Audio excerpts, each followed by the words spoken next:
Hoy me he venido arriba y he dicho, venga, vamos a intentar resumir el arte de la Edad Media en un vídeo de unos 20 minutos. Ole tú, ole tú. Un repaso por nada más y nada menos que 10 siglos de historia bastante intensos, para que nos hagamos una idea general de qué es la Edad Media y qué tipo de manifestaciones artísticas desarrollaron los hombres y las mujeres medievales.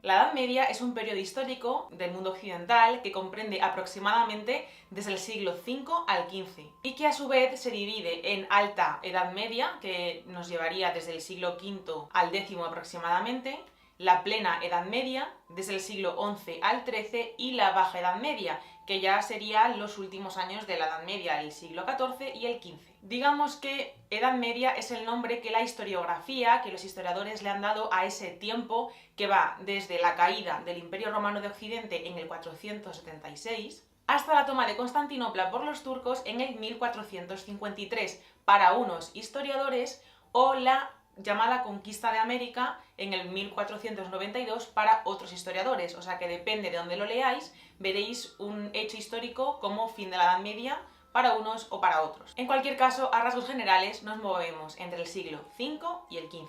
A lo largo del medievo nos vamos a encontrar principalmente con cuatro grandes estilos artísticos: el arte bizantino y el prerrománico, que surgen aproximadamente en el año 500, el arte románico, que surge en torno al año 1000, o sea que mira qué cifra más redonda para acordarnos y tenerla ahí la fecha señalada en el calendario, y el 1200, que también es una fecha redonda para acordarnos del nacimiento del arte gótico clásico, que es el que todos reconocemos. El arte islámico surge en el siglo VII, pero hablaré de él en otro vídeo, ya que está más presente en el mundo oriental que en el occidental. Empezamos nuestro viaje en el año 476, que como hemos dicho es el inicio de la Edad Media. ¿Por qué? Pues porque cae el Imperio Romano de Occidente y la historiografía ha elegido este hecho como el inicio de la Edad Media. Mientras que el Imperio Romano de Oriente, o Imperio Bizantino, va a pervivir aproximadamente unos 1000 años más, hasta el 1453, que como hemos dicho se instauraría el Imperio Otomano de los turcos. En este mapa vemos más o menos los territorios pertenecientes al imperio para que nos hagamos una idea de su extensión y de los lugares donde podremos encontrar manifestaciones de arte bizantino cuya influencia se va a expandir incluso hasta Rusia. El arte bizantino se puede dividir en tres grandes etapas: la primera, la segunda y la tercera Edad de Oro, llamadas de esta forma como símbolo de la riqueza y esplendor de este periodo. Y hablando de significados, la ciudad de Bizancio se llama así porque fue fundada en el siglo VII a.C. por el griego Bizas. Después se la llamará Constantinopla en honor al emperador Constantino, y después los turcos la llamarán Estambul, que es tal y como la conocemos nosotros, y que fue capital del Imperio Otomano hasta el siglo XX y es la actual capital de Turquía. La primera Edad de Oro se desarrollará entre el siglo V y VII, pero será justo en el medio, en el siglo VI, cuando alcanzará su máximo esplendor durante el gobierno del emperador Justiniano y la emperatriz Teodora. Es en esta etapa cuando se levantará Santa Sofía de Constantinopla o iglesias como la de San Vital de Rávena o San Apolinar el Nuevo, propias del arte áulico o palatino, cuyo fin era mostrar todo el esplendor del Imperio Bizantino, y bueno, yo creo que lo consiguieron, ¿no?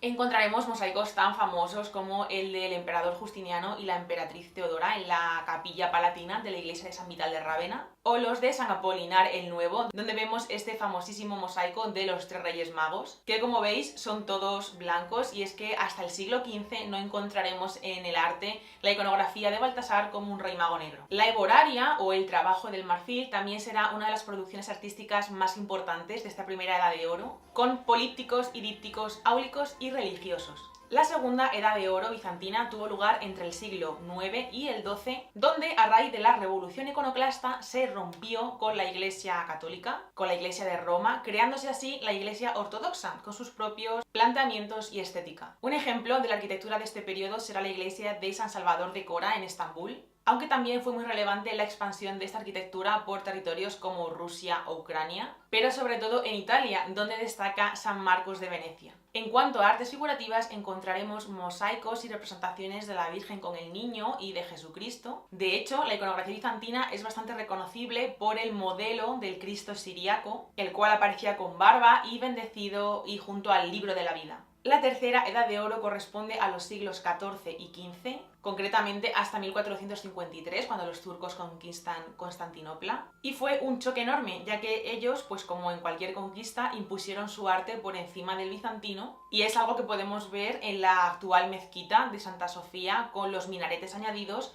o también con esos versículos del Corán. En este periodo destacará el foco arquitectónico de la ciudad de Mistras, en el Peloponeso. Serán características las iglesias con agrupaciones de cúpulas de tambor y sus exteriores decorados con ladrillos esquinados y combinados de diferentes materiales, como ocurre en la iglesia del monasterio de la Patanasa, en Grecia. Además, en este periodo pasará algo muy curioso, y es que se creará la Tercera Roma a manos del príncipe de Moscú, Iván III, que, ojo, adoptó el título de Zar, César, que ya vemos por dónde van los tiros, ¿no? Y declaró a Moscú como la Tercera Roma, legitimando así más su poder en el pasado, en el Imperio Romano. Lo más destacado de este periodo será el mismísimo Kremlin, que es la actual sede del gobierno ruso, construido en el siglo XV. El arte prerrománico, como su propio nombre ya nos adelanta, corresponde a todas las manifestaciones artísticas de la Europa occidental surgidas anteriormente al arte románico. Será bastante heterogéneo por la fragmentación territorial y cultural surgida a raíz de la caída del Imperio Romano en el 476. O sea, el Imperio Romano de Occidente cae y a partir de ahí surgen un montón de culturas pues con sus propias costumbres, estética y demás. Cronológicamente, el arte prerrománico se situará hasta los primeros años del siglo XI, que es cuando el estilo empieza a unificarse bajo la nueva estética global del románico. ¿Y por qué pasa esto? Bueno, pues lo veremos después, todo a su tiempo. Principalmente el arte que encontraremos en estos siglos será el llamado arte de los pueblos germánicos, es decir, ostrogodos, visigodos, merovingios, anglos y sajones, burgundios, suevos, alanos, y por supuesto también el arte de los vikingos. En Francia encontraremos el arte de los francos, y en la península ibérica pues será destacable el arte de los visigodos, el arte astur y también el arte mozárabe. Posiblemente el mayor periodo de esplendor durante el prerrománico sea el del llamado Renacimiento carolingio, durante el reinado de Carlomagno, y concretamente destacará el conjunto palatino de Aquisgrán. Al igual que hemos visto con el zar de Moscú, que se hace llamar a sí mismo zar, César, para legitimar su poder en el pasado, en el glorioso pasado imperial romano, pues tras el fin del imperio de Carlomagno surgirá el llamado Sacro Imperio Romano Germánico. Romano, ya vemos ahí otra vez la palabra Roma en el siglo X, que como vemos va en la misma línea, y donde encontramos el arte otoniano. ¿Que por qué se llama así? Bueno, pues porque se crea bajo la dinastía de los otones, que se hacen llamar a sí mismos, pues Otón I, Otón II, Otón III, así pues todo el mundo se acuerda y es mucho más fácil. Como vemos eran muy originales para los nombres de los emperadores, pero a nosotros nos beneficia porque así nos es más fácil acordarnos. Alrededor del año 1000 surge el arte románico en el contexto de la sociedad feudal dividida en estamentos: los siervos y campesinos, los caballeros, la pequeña nobleza y el bajo clero, la alta nobleza y el clero, y el rey a la cabeza de la pirámide. Los hombres y mujeres que vivieron en estos años pues pensaban que con la llegada del año 1000 también llegaría el juicio final, el fin del mundo. Básicamente el mundo se acababa ya.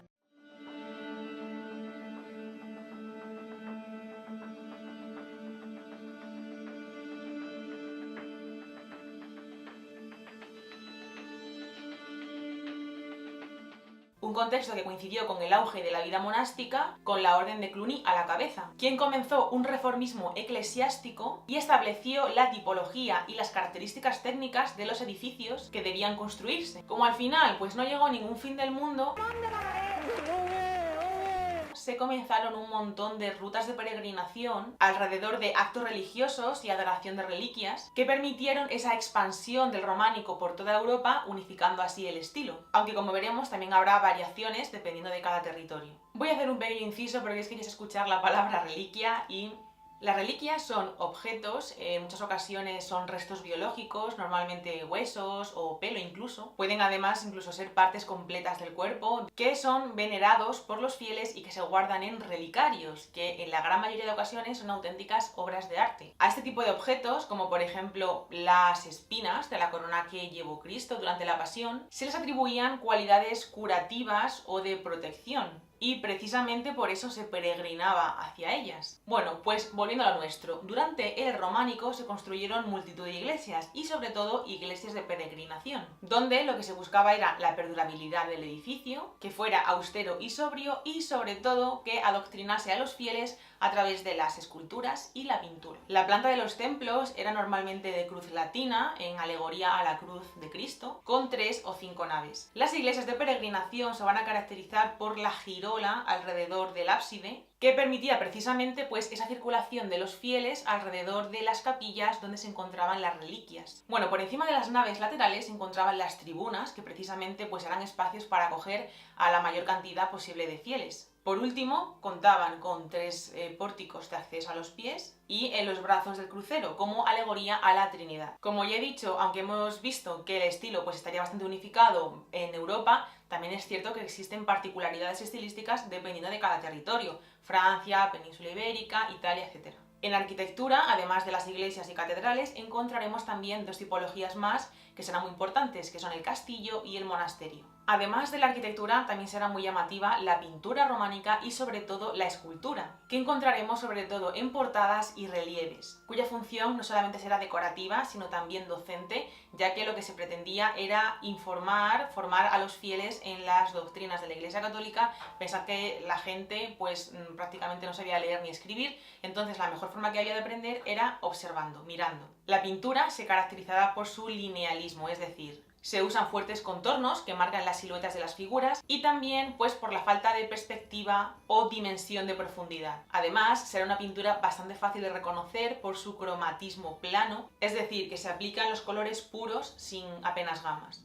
Y llegamos al arte gótico. Alrededor del año 1300 se da inicio a la Baja Edad Media, donde se desarrollará este arte gótico, que comenzará a finales del siglo XII en Francia y que abarcará hasta el XVI en algunas partes de Europa. En cuanto al contexto histórico, veremos cambios en el mundo rural que propiciarán el inicio del comercio y la sociedad urbana, creándose así las ciudades. Será en estas ciudades donde encontraremos pues esos nuevos edificios acordes al estilo gótico, al nuevo estilo, como ayuntamientos, lonjas, hospitales, monasterios y sobre todo catedrales, que será el edificio más imponente de la ciudad, el más importante, y la tipología artística que mayor importancia y desarrollo tendrá durante el gótico. En ellas se aplicaron las innovaciones arquitectónicas del gótico que tan importantes han sido para la historia del arte en general, ya que hicieron realidad pues ese ideal de crear catedrales grandes, imponentes, lo más altas posibles, a través de la aparición de 2 elementos clave de la arquitectura gótica, que son el arco apuntado y la bóveda de crucería. El arco apuntado básicamente son 2 segmentos de círculo que se cortan y se apoyan el uno en el otro, por lo que el peso se distribuye de forma más racional y hace que el edificio pueda llegar a ser más esbelto. Y la bóveda de crucería no es más que el cruce perpendicular de 2 arcos apuntados, llenándose el resto del espacio con la llamada plementería. ¿Por qué es una maravilla arquitectónica la bóveda de crucería? Porque permite el traslado del peso del edificio a los ángulos de las bóvedas. Y gracias a la concentración de los empujes en los ángulos, el muro tiene que soportar muchísimo menos peso, por lo que se puede hacer más fino e incluso llenarlo de huecos, de vanos, donde meter pues las maravillosas vidrieras góticas. Pero claro, ese peso que ya no va al muro tiene que ir a otro sitio, como hemos dicho. Y es aquí cuando aparecen los maravillosos arcos arbotantes que se ubican en el exterior del edificio, que trasladaban el peso de las cubiertas a los contrafuertes exteriores. Y en el caso de que quisieses venirte arriba y construir una catedral mucho más alta, pues incluso se podría colocar una doble fila de arbotantes. Y son los contrafuertes los que trasladan a su vez el peso del edificio al suelo de forma vertical, ayudados por los pináculos, unos elementos que no solamente son útiles a nivel arquitectónico, sino que también decoraban y reafirmaban pues ese aspecto ascendente tan típico de la catedral gótica. ¿Qué más? ¿Cómo afecta todo este engranaje de pesos y empujes hacia el interior del edificio? El peso de los ángulos de las bóvedas a su vez se repartía por columnillas adosadas a los pilares, y poco a poco todo este entramado se irá complicando con el avance y desarrollo del gótico por ese afán de construir lo más alto posible y desligar al muro de su tradicional protagonismo como principal soporte del peso del edificio. Si queréis que haga un vídeo de arquitectura gótica o del gótico, ya sabes, dejadmelo en comentarios. Como hemos visto, con el traspaso de pesos, al aligerar los muros, permitió la apertura de amplios ventanales donde colocar maravillosas vidrieras de decenas de colores, de escenas bíblicas y civiles, y también de rosetones, que es un elemento pues bastante característico del gótico, pero no exclusivo, ya que muchas veces podemos ver un rosetón y eso no significa que estemos ante una catedral gótica, puede ser incluso románica, se empezaron a usar durante el románico. O sea que ver un rosetón no tiene necesariamente por qué ser sinónimo de que estemos ante una catedral gótica. De hecho, las catedrales ni siquiera normalmente son de un único estilo, normalmente como tardan tanto, se expanden tanto su construcción en el tiempo, es muy normal que incluso encontremos 2, 3 estilos en esa catedral. Aunque por lo general siempre hay uno que predomina sobre el resto. Normalmente el estilo del periodo en el que se levantó, en el que se empezó a construir. Al igual que durante el románico, en la arquitectura gótica también existirán variaciones y particularidades estilísticas dependiendo de la región de Europa que nos paremos a analizar. Si en la escultura románica vimos que la principal función que tenía era la moralizante, la de enseñar a los fieles la doctrina de la Iglesia Católica, además de curiosas escenas mitológicas, fantásticas o incluso del día a día, de las costumbres de la gente, en la escultura gótica se buscará principalmente representar la belleza física y los sentimientos del ser humano. La pintura mural, que tan famosa había sido durante el románico y que tanto se había desarrollado pues por esa necesidad de decorar esos grandes y amplios muros que soportaban el peso de las catedrales románicas, en el gótico será muy escasa. ¿Y por qué creéis que es así? Pues porque esas pinturas se sustituirán por las maravillosas vidrieras. Ya no necesito tener el muro para que me sostenga el peso de toda la catedral, sino que puedo hacer huecos para poner ventanas, vidrieras, y que además se me ilumine el interior y se me quede un espacio, o sea, se me quede una catedral preciosa. Lo que sí que se empezará a poner de moda es la pintura sobre tabla, principalmente en dípticos, trípticos, polípticos y retablos. Por supuesto, mi favorita, que es la pintura flamenca.